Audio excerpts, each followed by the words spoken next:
সাধারণ মানুষ এগিয়ে আসছেন।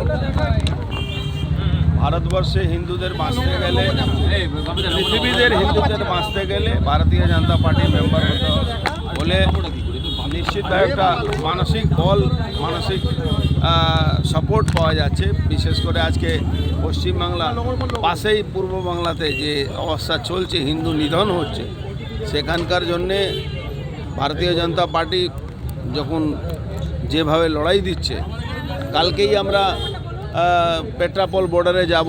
সব যত গাড়িগুলো এখান থেকে ওদেরকে জিনিসপত্র যায় বাংলাদেশে, আজকে ডক্টররা বিরোধ করছেন। ডক্টররা বলছেন কোনো যারা হিন্দু নিধন করছে, মুসলমান কোনো পেশেন্ট, বাংলাদেশি পেশেন্টকে আমরা ট্রিটমেন্ট করব না। সেখানে আমাদের একটা কর্তব্য আছে, তাই জন্য আমরাও কালকে যাব। আজকে আমরা বিশেষ করে বেরিয়েছি এই মেম্বারশিপের জন্যে। মানুষ